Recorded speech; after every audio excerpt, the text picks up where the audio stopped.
Salut l'équipe, on a eu de grosses révélations avec Victoria Neumann dans ses 3 premiers épisodes de The Boys et on en parle dès maintenant dans cette vidéo. Let's go! Petit message avant de commencer cette vidéo, on est plus de 950 sur la chaîne, merci infiniment de vous être abonnés. Quant à ceux qui hésitent encore, abonnez-vous, c'est gratuit, merci d'avance, merci. Rappelez-vous la fin de la saison 2 de The Boys, on voyait Victoria Neumann faire éclater quelques têtes et perso j'étais bien resté sur mon cul. Dans cette nouvelle saison, nous apprenons sa relation avec Stan Edgar, son allégeance à Vought et sa choquante histoire avec Red River.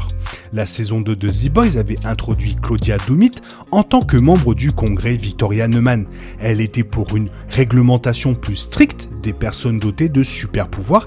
Elle s'est même prononcée ouvertement contre Vought et a trouvé des alliés partageant les mêmes idées, dont Butcher qui a travaillé aux côtés de la députée pour organiser une audience au congrès contre Vought. En fin de compte, et comme par hasard, la débâcle de Stormfront a conduit Victoria Neumann à la tête du FBSA, le Federal Bureau of Superhuman Affairs. Lorsque la saison 3 de The Boys commence, Huggy, Billy Butcher, le français et Kimiko travaillent tous avec bonheur pour Neumann, rendant justice aux super qui abusent de leur pouvoir ou causent des dommages collatéraux. À l'insu des Boys, Victoria Neumann est en fait du côté de Vought. Elle avait d'ailleurs utilisé ses pouvoirs pour tuer Suzanne Raynor de la CIA, perturber l'audience du congrès de Vought et assassiner Aleister Adana de l'église du collectif. La tournure de Neumann est une super, j'ai fait les guillemets avec mes doigts, nous fait réfléchir sur pas mal de points. Mais pour qui travaille-t-elle ? Quel est son objectif ? D'où est-elle sortie ? Le trio d'épisodes d'ouverture de la saison 3 de The Boys aborde ces questions et plus encore. Et encore une fois, c'est Huggy, toujours malchanceux, qui réalise le premier que Victoria Neumann cache un sombre secret. Il a 2 indices avec lesquels travailler, Nadia et Red River. Grâce à certains fichiers glissés du siège de Vought par Stella, Huggy découvre que Victoria est un pseudonyme et que Nadia est le vrai nom de la députée. Une vidéo que Huggy découvre plus tard est étiquetée Nadia N. Nous pouvons donc peut-être deviner que Neumann est son vrai nom de famille. Quant à Red River, c'est un foyer pour enfants dotés de super pouvoirs. Les enfants de Red River étaient pour la plupart orphelins ou abandonnés après que leurs super pouvoirs ont commencé à apparaître. Mais à travers les 2 photos sanglantes de son dossier, The Boy suggère que Neumann a fait éclater la tête de ses parents biologiques. Inutile de dire que le taux d'adoption à Red River n'est pas super fantastique. Nadia a grandi à Red River vers 1986 et s'est fait un meilleur ami appelé Tony. Grâce à une affiche recherchée repérée par La Crème, nous savons que Tony est devenu un super enregistré et sa conversation avec Neumann confirme qu'ils se sont séparés à l'âge adulte. Après des années sans contact, voir la membre du congrès Neumann apparaître constamment à la télévision a incité Tony à lui rendre une petite visite. Et il n'aurait pas dû. Vought garde Red River caché avec le bâtiment entouré d'une clôture barbelée et d'une sécurité 24/24, 7 jours sur 7. Parce que Tony supplie Victoria Neumann de l'aider à exposer ce qui lui est arrivé, j'ai fait les guillemets avec mes mains, Red River doit également cacher un secret plus sombre que le simple fait d'être un orphelinat pour enfants. Autre grande révélation de la saison 3 survient lorsque Huggy ouvre un fichier vidéo récupéré à Red River à l'aide de l'une de ses clés USB magiques qui télécharge automatiquement un disque dur entier en quelques secondes. Victoria Neumann est la fille adoptive de Stan Edgar. Après avoir impressionné à Red River, une préadolescente Neumann a été approchée par Edgar qui lui a proposé de s'occuper d'elle en tant que père. Il précise qu'il ne s'agit pas techniquement d'une adoption, mais uniquement pour éviter de créer des preuves papier les reliant. Edgar ramène Neumann à la maison et devient son père, comme tout autre parent adoptif le ferait. Puisque la vidéo utilise toujours le nom Nadia, nous pouvons supposer que Victoria était une identité qu'Edgar lui-même a évoquée pour cacher la véritable identité de sa fille. La relation entre Stan Edgar et Victoria Neumann est plutôt normale. D'une part, une véritable affection père-fille existe entre eux.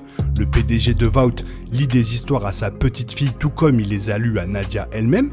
Il met un bras rassurant autour de Neumann après l'incident avec Tony et elle répond avec le genre d'admiration ludique que l'on trouve dans la plupart des relations père-fille saines. Edgar n'a pas adopté Nadia comme un simple outil, elle est vraiment devenue son enfant. Cela dit, Edgar devait avoir une arrière-pensée en l'adoptant à Red River. Il a fourni l'environnement familial aimant que Nadia a toujours voulu, mais qu'a-t-il gagné en retour ? Stan Edgar, adoptant Victoria Neumann, pourrait confirmer le sombre secret de Red River auquel Tony a fait allusion. Dans la vidéo d'adoption de Nadia, le médecin invisible dit à l'enfant, je fais les guillemets, vous avez fait tellement de progrès et c'est pourquoi vous êtes ici.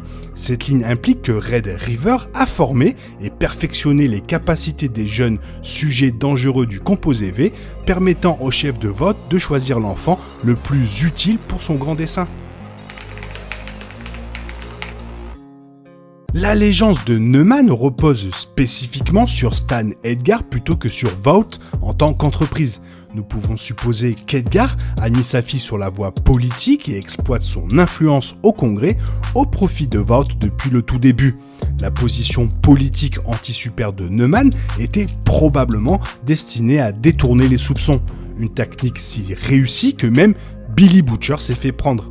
Stan Edgar a probablement ordonné à Neumann de tuer Suzanne Raynor lorsque son enquête sur Vought a commencé à déterrer des informations juteuses, et Adana en raison de ses renseignements préjudiciables sur tous les supers qui étaient autrefois membres de l'église du collectif.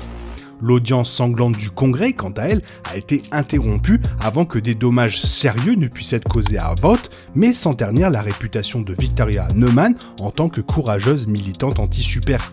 L'ascension de Neumann à la FBSA a été un grand avantage pour Stan Edgar. La connexion a permis à Vought d'exonérer ses employés les plus précieux en sacrifiant le menu fretin.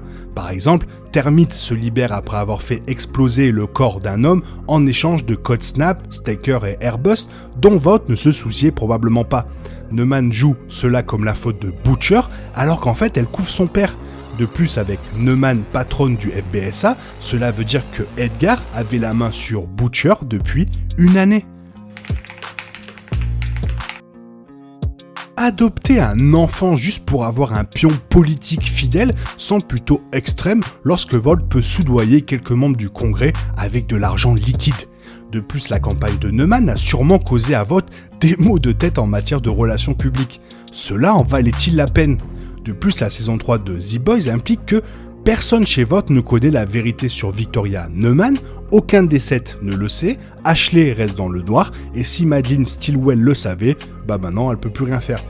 Tous les signes suggèrent que Stan a un plan plus grand pour Neumann, connu d'eux seuls, mais un indice potentiel pourrait résider dans la première de la saison de The Boys. Edgar raconte à Robert Stinger comment il a l'intention de quitter complètement le secteur des super-héros et de se concentrer plutôt sur l'industrie pharmaceutique et la défense. Cela semble être un objectif inaccessible, mais peut-être qu'avoir une fille secrète au Congrès pourrait aider à graisser ses rouages. Si Neumann peut faire approuver le V24 pour un usage militaire, Vought aura plus d'argent que Gunpowder n'a d'armes à feu. Et le besoin de super ingérables comme Homelander serait terminé. Cela expliquerait certainement pourquoi Edgar est assez heureux pour que Victoria discrédite publiquement ses super-héros. Et si on regarde vers le futur, il semble tout à fait naturel que si Edgar a adopté un enfant pour en faire une politicienne, il s'attend probablement à ce que cet enfant devienne un jour présidente. En offrant le rôle de co-capitaine à Stella dans la saison 3, Edgar explique comment le vrai pouvoir n'est pas des capacités surhumaines, mais le moyen d'influencer les autres. Quelle plus grande influence pourrait-il avoir que la présidente Victoria Neumann dans le bureau aval, disant tout le bien de son père? Cette saison 3 s'annonce passionnante juste avec l'apport de tous ces mystères et toutes ces résolutions qu'on va chercher à avoir. En tout cas, j'espère que la vidéo t'a plu. Si elle t'a plu, n'hésite pas à la partager, à la commenter, à la liker aussi, et surtout à t'abonner, car ça m'aide à référencer la chaîne sur YouTube. Merci, je te souhaite une bonne matinée, après-midi, peut-être une bonne soirée ou un bon week-end. Bisous bisous, hasta la vista.